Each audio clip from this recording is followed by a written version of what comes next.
is you actually stop flinching. Talk about that. You know, you kind of get used to, you know, there's that bully, or there's that bully that, you know, that keeps on coming up to you, and that, you know, he usually punches you, but he fakes punching and you flinch. Okay. Because you're so used to absorbing some sort of blow. Yes. And we get so used to doing that any sort of aggressive step towards us is perceived as that possibility that you could actually get punched. That's right. And therefore we change. And so everything about us turns into just this one big reflex of defense. So we've changed in anticipation of evil, of suffering. And that's weaved into our daily lives to the point where that actually becomes part of who we are. Yes. And we don't even know that it's a problem. So we've changed our radical, natural orientation of gift. Yeah, gift of goodness. I'm gift to you. We've changed that to be, I will anticipate the threats that are coming and position myself to defend myself from them. And it's good. It's a willing of the good. You're not willing evil. Sensitive of it's an extremely sensitive alarm, because you perceive a lack and you're trying to protect yourself from that lack so you can maintain the good. Yeah, it's a desire for justice. Right. But in doing that, we take our gift from the world. But so the key is with that, and to not miss it, is that what they're doing is at least they're putting up a fight. Yes. It's good. They're willing the good. They're willing the good. And although they are in fact creating the division, although they're actually entering into the gray, they are actually getting rid of more of the division in themselves by trying to sort of eradicate this perceived injustice, such that because they're totally giving of themselves in this action of preventing. God will use that to bring about the dropping of all defense. Exactly. Yes. As long as there's goodwill. And when isn't there? It's the good. I mean, it's all about the goodwill. That's why one can do a million, you know, charitable actions, and it may mean anything if there's no goodwill. So really, holiness is simply, and this is a radical statement, it's simply being ourselves though evil threatens. To simply not change. Being ourselves is the best defense. Yeah. In the light of God. Because the defense is essentially doing something other than what would be our, true self. Yes. We've abrogated our gift because of the threat of evil. It's our nature to give. It's not something that is difficult. We want to give ourselves away, but now we're afraid to, and so we're busy about other things. We've changed because of the threat. So how do we not change? We have to know that even though evil threatens, we are not threatened because God has conquered evil. And no matter what happens to us, it's happening to him. And if it's happening to him, well, he can't be destroyed or diminished, so neither can we. And therefore, we don't have to change. We're free to give. And if we're free to give, we're free to be ourselves. If we're free to be ourselves, we're healed. And therefore, we're fully alive again. And we're fully in unity. And we're brought back to union with God. So he's not trying to make us more than we are. He's trying to make us... We're crushing who we thought maybe we should be. Well, we're crushing who we are, which is the image of God, to become what we think we need to be to survive. And in many cases, we think that he wants us to be other than we are. Also, no, he wants us to be in ourselves because that's where he is. And then when we're there and when we know we're safe, that's when we're filled with heroic virtue because we have nothing to worry about in terms of loss. So we're free to give. Well, and in that sense, too, a transmission of light is brought through that heroic virtue because it's not necessarily about the tangible outward action. It's being the light on the hill. The heroic action manifests itself through being a light on the hill, in which the willing of the good is all that is needed. Yes. The total willing of love for another in union with Christ. Now, there's a very interesting implication here. The story of Lazarus. Lazarus lay dying, and Jesus receives the message that Lazarus lay dying. And I don't have the scripture in front of me, but it says something to the extent of, because Jesus loved Lazarus and Martha and Mary, because he loved them, he stayed behind for 2 days, or however long it was. Yeah, he stayed behind because he loved them. And therefore Lazarus died. And all kinds of grief comes about. Now, this is very unusual. It's as if Jesus wanted to put them through the paces. Okay, no, it can't be that. Because he loved them, he stayed behind. Why did he stay behind? Well, he was with people then. People who were people. Who needed to be loved. Right. So, if Jesus were running around in response to the threat of evil, he would not have been where he was. Okay? He would have been neither here nor there. But he was somewhere. So he couldn't be in another place. Right. So, because he's still physically, and he's still a human being. He was present to the one he was with, though evil threatened. Now, because he loved Lazarus and Martha and Mary, he stayed behind. Well, what would have happened if instead of being with the ones he was with, according to their need, he had run to Lazarus and Martha and Mary? Would he have loved them? Or would he have conceded territory to the power of evil to cause love to be attenuated? It would no longer be love. Correct. It would be... There's no actually it's actually more of favoritism. And a kind of disordered utilitarian thing. In other words, like, oh, here's the bigger threat. I'm going to run. Well, when you start doing that, it doesn't matter that people are involved at all, does it? In fact, historically, when that has been taken up deliberately through some government to try to wipe out this or that undesirable element in a society, let's say radical inequality of wealth. So we have communism. Well, anyone who gets in the way is to be done away with. Well, why? Because people are then not real. So because Jesus loved them, he stayed with the ones he was with. And if he didn't stay with the ones he was with, he wouldn't have loved them. And the whole world would have ended. Okay? There would have been a total disunity. Yeah. We would not have been saved. And really, we wouldn't even be held in being. But isn't that something? Yeah.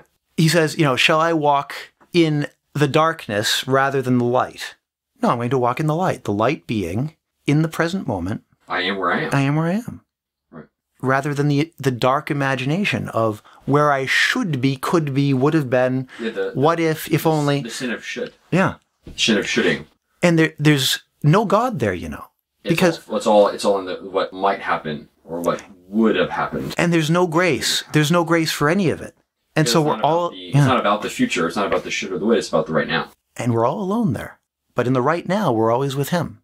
And we're always with everyone else. In that moment as well. Yeah. Even if they don't know that they're with us, we're with them. Well, that's really what explains the power of the redemption, too. Explain what you mean by that. That if the redemption happened in time, which means it happened in a particular, second, minute, hour, period of the day, day of the week, week, month, year, century. So, in as much as grace is not controlled by time or by sacrament, in a sense that it has an exclusive right to it, it has to occur at a particular time. Yes. Although it is above, it's still, for it to actually affect, it actually has to enter in a particular time. Yes. Which means it has to be in one place. Mm-hmm. So the only place that it makes sense to have it happen with is in the present moment. Yes. Because if it happens a second after, then it's actually not affecting the point that really mattered. It's affecting it afterwards, which has no effect. Yes. Because it's in the past. So the only place for the function of grace is in the present moment. Yes. Therefore, any stepping into the future... That's the only way we can respond. That's right. That's where reality is. The reality is, yeah, exactly. That's where God is. That's where we are protected from evil. In possible futures, we are not protected from evil because there's no grace. Only in the actual is there grace. Only the actual sufferings are the sufferings of Christ. Fictional sufferings are not. And so when we envision ourselves, well, what will my martyrdom be like? And will I have the courage to do it? Well, no, because it's only doable through grace. When I envision myself suffering in the future, trying to prepare for it, I will experience radical forsakenness in that meditation. I won't have the help of God in it. It's impossible to imagine it. Therefore, we don't need to prepare. We don't need to worry about tomorrow. There are evils now, and there's grace for those evils. So we're safe only in the now. And we're not safe in alternative paths. What if I had done this instead of that? Well, the reason is because we're actually only in the now. Yes. Our existence is in the now. So there's actually no need for grace at any other point. Exactly. But otherwise it wouldn't be grace. It wouldn't be gratuitous in that perfect way. It would actually be sort of like a choice thing. Yes. Where they would, I'll sprinkle grace there because I really needed it at the moment. Right. It wouldn't be the total giving the overflowing cup. Yeah. He would cease to be pure act. It wouldn't be person to person, it would be a utility function again. It would turn back to the gratuitousness of the gift. Right. And it would be just utilitarian. Yeah, I didn't think about that. I didn't know that prior to now. Okay. So this simplicity then is really what it is. Though we've used a lot of words. Well, it brings us back to knowing in the present moment what to say. Oh, yeah, that is what I wanted to ask you. Knowing in the present moment what to say. Now, this is very significant because in the work of New Apologetics, for example, there is this wonderment as to how we are able to answer anybody's questions, no matter how difficult they are, regardless of the attempts of others of maximal education. The others have failed, and somehow we're able to answer the questions. Many times people say, well, how can that be? What is it that you know yeah. these people don't? Where did you learn this? And why did it make sense to me when you said it versus when they said it? Mm-hmm. And that phenomenon is precisely because of what we're talking about here, that present moment. And it's that present moment can only be brought about by being the recognition that you're in a desert. Yes. So, for example, there is a body of knowledge that can answer people's questions about God. You know, the typical stuff that you find in a book about apologetics. Okay? Right. But what I've discovered is that when somebody asks a question, they're never looking for that information. They're looking for something unique. That speaks to their heart. Yes. Namely, their present moment, even if they're not aware of their present, if they're outside of themselves, judging themselves, fine. But there's still really a present reality there. Okay? Even if they don't even know what they're asking. Exactly. And then when the question is answered the way it should be, then they realize what they were really asking. Yes. And it's because they're not stepping, when a new apologist is answering these questions, we're not drawing upon a reserve. Where there's no reserve, there's no stepping forward, there's no stepping backwards. Yes. And saying, okay, hold on, stop. Let me go back. Or let me go forward. So here's the thing. By not knowing what we're going to say, as a principle, okay, there's no warehouse of true things that we use in response to certain questions. We don't know what we're going to say. We wait for the people to come. There's no memory stick. Right. Plugged into the computer. I mean, it doesn't mean that we're stupid, but we don't have ammunition or armor. The people come, and in the act of them asking a question from their own need, our belief is that God will provide, in his justice, he will provide us with exactly what that person needs in the moment, in answer to their question, and nothing more. And we don't offer what we think the answer is. We wait emptily until the cup overflows. And it is all and only what the person needs, because we don't draw from our own warehouse. And it requires just being naked and empty and confident that empty really means full, because we have the fullness that we need for the moment. And when the person comes with their question, the fullness will overflow to them because that's needful in justice. And anxiety about how we're to do that, how to dispose ourselves to be able to answer a very difficult question, well, that's what will obstruct the ability to just have the answer given. And so, a formulaic answer. Yeah.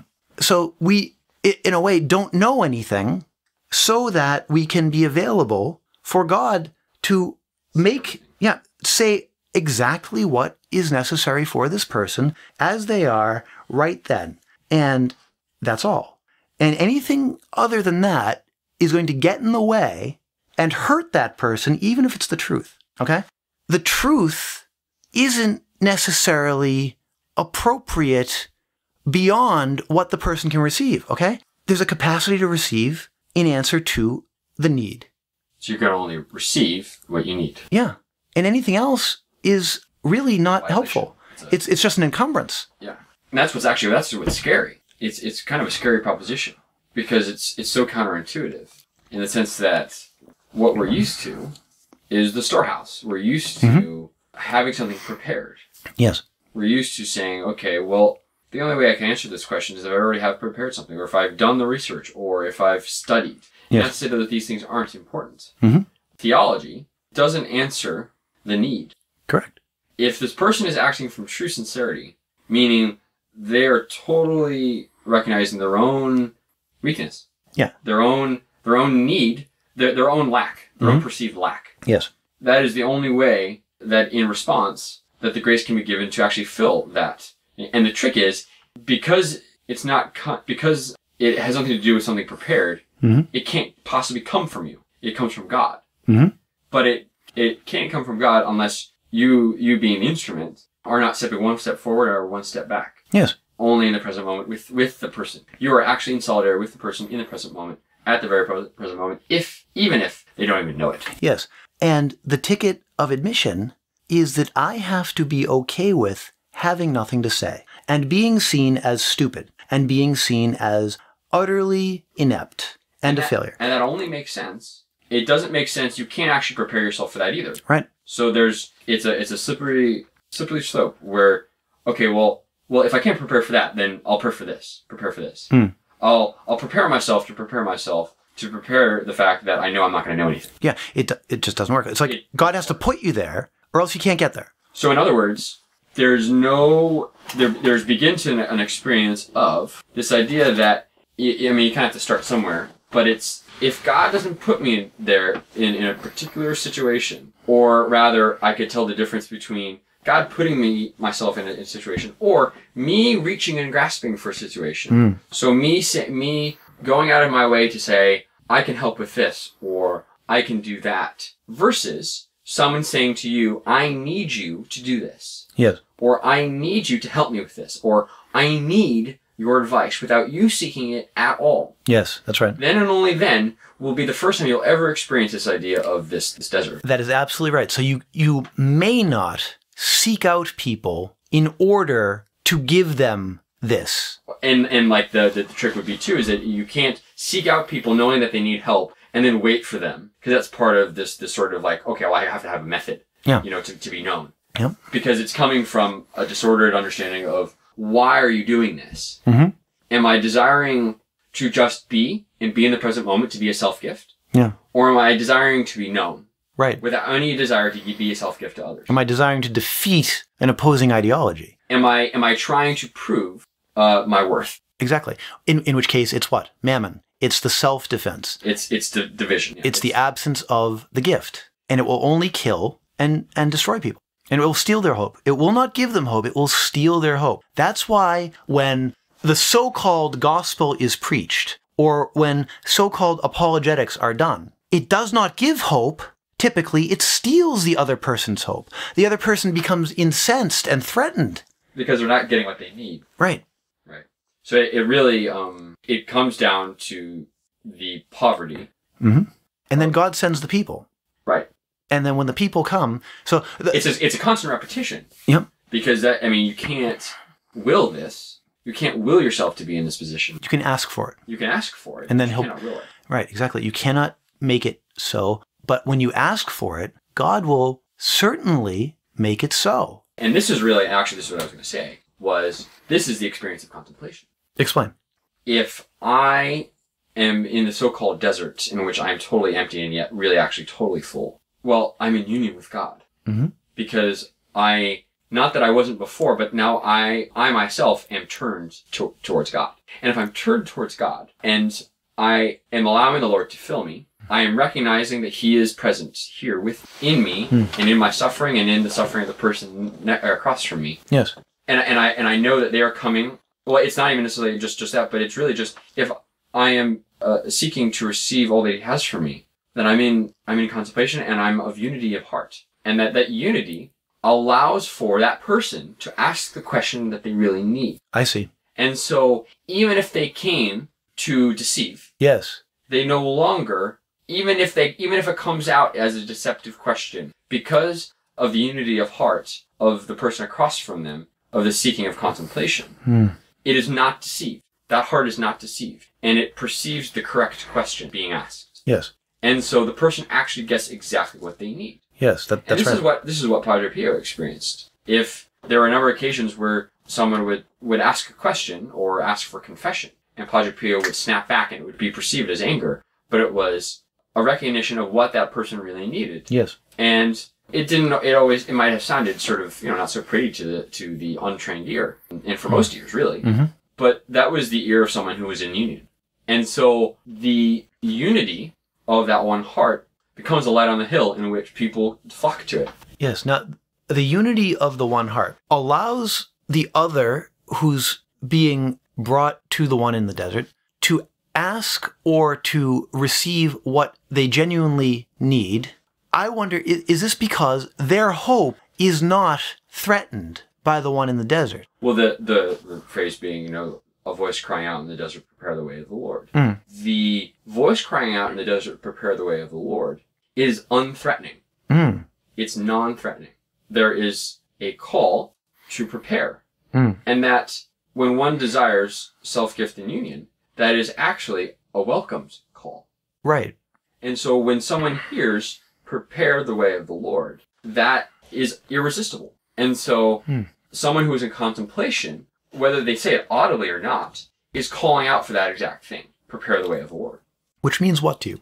Well, to me, that's been an experience of, especially the last couple of years. Prepare the way of the Lord. Prepare the way of the Lord, in the sense that as one begins to experience a certain level of darkness and sort of and suffering, to the point where there is this sort of boiling down to the point where, I can't will anything on my own, and if the only thing I can do is let Him work through me. And when one experiences that, you experience peace. And you experience the unity, and you say, this is really what I was looking for. I was screaming and I was complaining, I was banging up against the wall, I was running up against the wall, looking for the corners of the ceiling of the small room where that I was stuck in, with no doors, no windows, no nothing. I don't even know how I got there. Don't even know how I got to this place. Yes. And I say, look, there's the out. And I realize that the only way to discover the out isn't by looking, but it is just by being. And the being is being attentive. And the being is being attentive. And there's no fear-driven. There's no fear-driven, and there's no experience of having to have a method. Right. And so that was more unifying than trying to find it. Yes. To trying to find the way out. And so it was to sit and pray for a miracle. Mm-hmm. And that's really what Prepare the Way of the Lord is all about, is praying for the miracle. Praying for the miracle of grace that comes to us in the gift of Christ crucified. He is the manifestation of that miracle, of us being unified. The unification is the miracle, because we were separated, and now we're not. And there can only be this recognition of it, if it truly being a miracle, until we first have to recognize the desert. Yes, otherwise how would we know? How would we? Yeah, exactly. How would we? And then naturally, then what follows is, we're kind of going in a circle here, but the what follows is the recognition of the being filled. Yes, and then the question of empty versus full loses its meaning. There's no difference. Yeah, because how could there be a difference if God is just? Whatever is empty, justice fills it, so there's no lack. A just God permits no lack.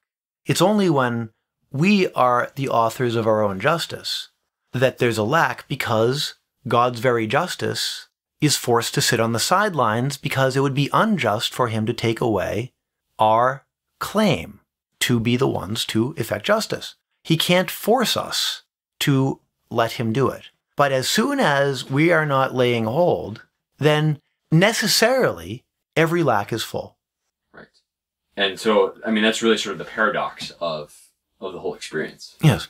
Because the perceived sort of, what's empty, and what does it mean to be empty? What does it mean to be whole? And what we're experiencing all of a sudden now is a total crushing of the method, and the total crushing of the whole sort of perceived way that things are. Yes.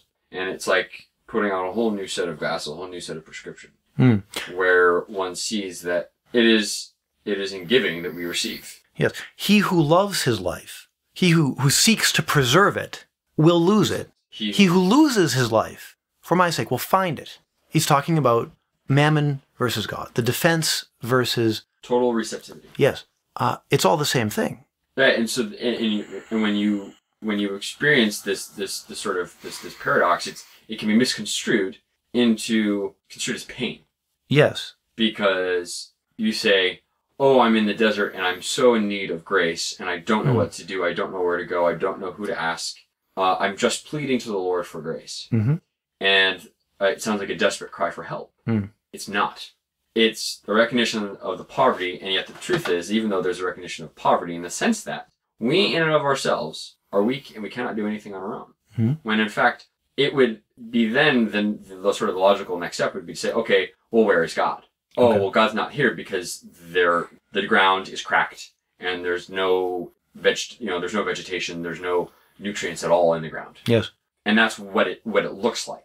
The truth is, it is the perception of experience of being in desert, when in fact all that is the experience of that I cannot do it on my own, mm-hmm. and that they're actually full and overflowing. Yeah. And they are actually full and they're actually joyful. And that's why one is able to be joyful at the same time as being sort of this pleading for the Lord. Yes. Which leads me to the next meditation here. What does it mean to you in this way of seeing when the Lord says, if you would follow me, take up your cross. Take up your cross daily. Follow me. I say this is something that's very misunderstood. Can you connect it? There is it's not actually the cross that's being focused on, it's the bearing. That's right. And because of suffering that we experience in this world, we're sort of white-knuckling it through life. And so, oh, well, no, you can't do that. You can't white-knuckle your way through life. You have to bear your cross. Well, that's really just heaping on pain. Sure is. And yet, at the same time, the juxtaposition of that is Jesus says, my yoke is easy and my burden light. So how does that compare? Is that contradiction to the cross? Or is it completely in line with the cross? And obviously we would say yes. And so this is obviously where the difficulty arises, because it doesn't ever seem to be equated. Okay, how can it be easy and light, and can we also talk about bearing a cross? Yes. Because the bearing of a cross sounds morbid. Well, it is morbid in the sense that the cross is the implement of radical unfairness. It's the dealing with the radical unfairness. Yes. And so in dealing with the radical unfairness, that is where the burden becomes easy and light. And what is the dealing? It seems that the dealing can only be what we were talking about previously. It's not a special dealing where we bear up under evil. What it is would have to be only the non-defense against the threat of evil, such that we love innocently, simply, faithfully. Well, because that's what the cross actually is. It's the loving, total self-gift, the loving. And so the cross is not like the cross doesn't represent what happened before the crucifixion. The cross represents what happened after the crucifixion, or the result of the crucifixion, which is redemption. But bearing the cross simply means I don't change my love because of fear of evil. Right. I love simply in an unmodified way, though evil comes, and I don't change. So all he's saying is imitate me. Yeah, or be you, though evil comes. In other words, he is who he is. If we are who we are, by grace, though evil comes, right, that's holiness. It will not steal my freedom to love. Right. And that's bearing the cross, not changing. It is not the same as stoicism. It is not the same as saying this suffering is nothing. No, it's very much something. It hurts very much indeed. But it does not succeed at causing one to be different than they would have been had evil never been a factor. We are simply innocently ourselves. And that is what shatters all the power of evil.